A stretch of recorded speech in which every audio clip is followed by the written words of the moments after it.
Developing employees. Why talented people don't use their strengths. By Whitney Johnson, May 8, 2018. Summary. Experts have long encouraged people to play to their strengths, but based on my observation, this is said easier said than done. If you watched the Super Bowl a few months ago, you probably saw the coaches talking to each other over headsets during the game. What you did what you didn't know is that during the 2016 season, the NFL made major league-wide improvements to its radio frequency technology, both to prevent interference from media using the same frequency and to prevent tampering. This was a development led by John Cave, VP of Football Technology at the National Football League. It's been incredibly helpful to the coaches,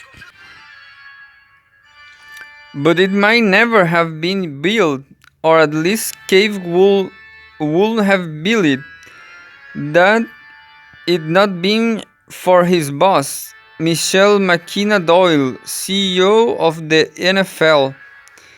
When McKenna Doyle was hired, she observed that a number of her people were struggling, but not because they weren't talented, because they weren't in roles suited for their strengths.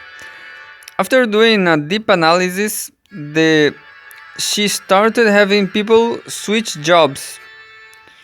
For many, this reshuffling was initially unwelcome and downright uncomfortable. Such was the case with Cave.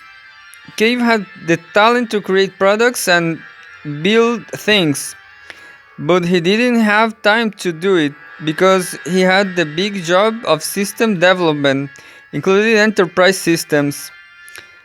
Why was the weighed down with the payroll system when he could figure out how to evolve the game through technology?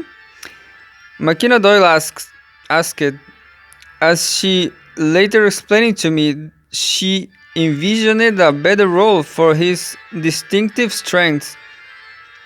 The coaches wanted to talk to each other.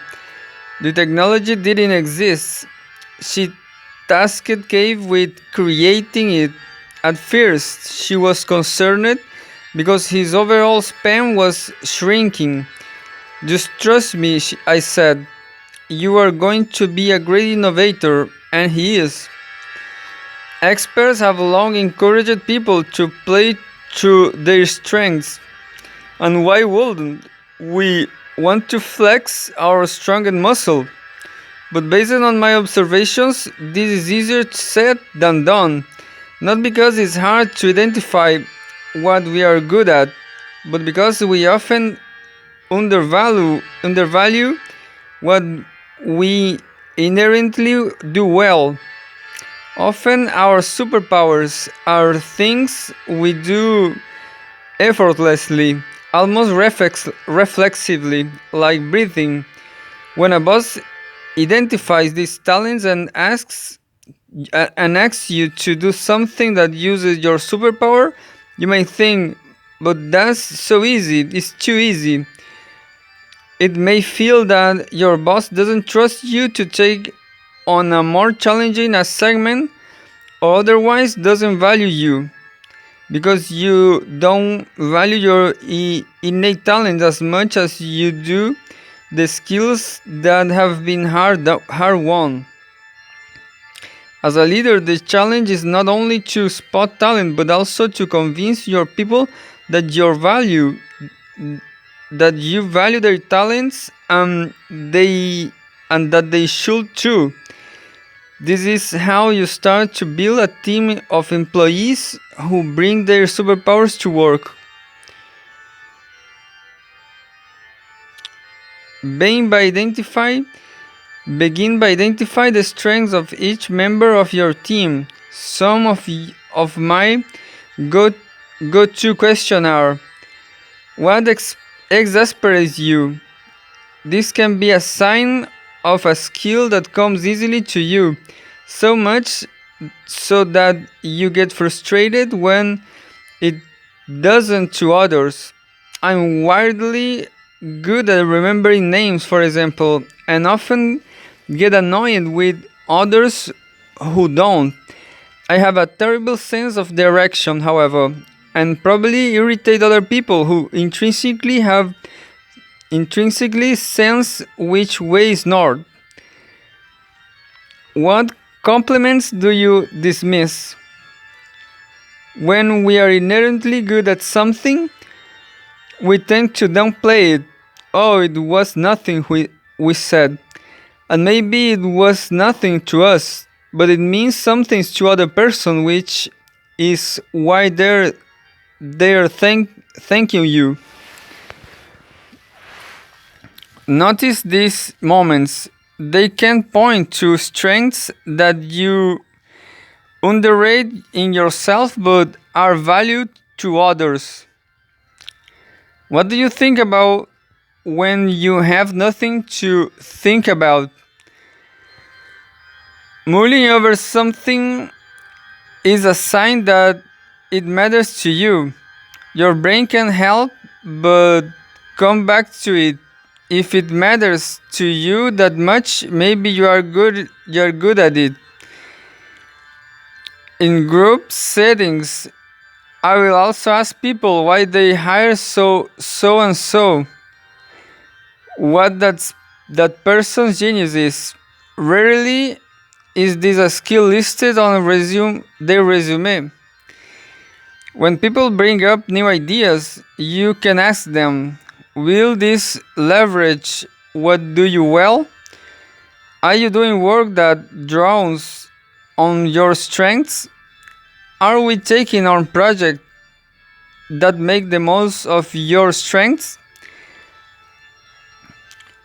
Once each person has identified their strengths, make sure everyone remembers them. Brett Gestelblad, VP and Creative Director at CVS, has this team take a personality assessment, then post their top 5 strengths on their desk. Brett wants people to wear their strengths like a badge, not to tell others why they are great, but to remind them to use them.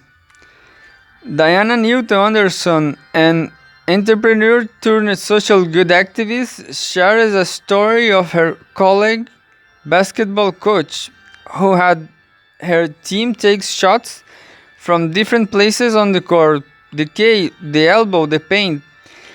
He would record a percentage and then had every person on the team memorize those percentage. This will allow the team to literally play to each other's strengths. You can do something similar with your team. As with McKenna Doyle, building a team that can play to their strengths begins with analysis. Observe people, especially when they are at their best, because some will undervalue what they do well.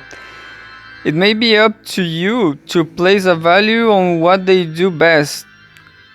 Understanding and acknowledging each person's strength can be a team building exercise. Then you can measure new ideas, new products, and new projects against these collective superpowers, asking, are we playing to our strengths?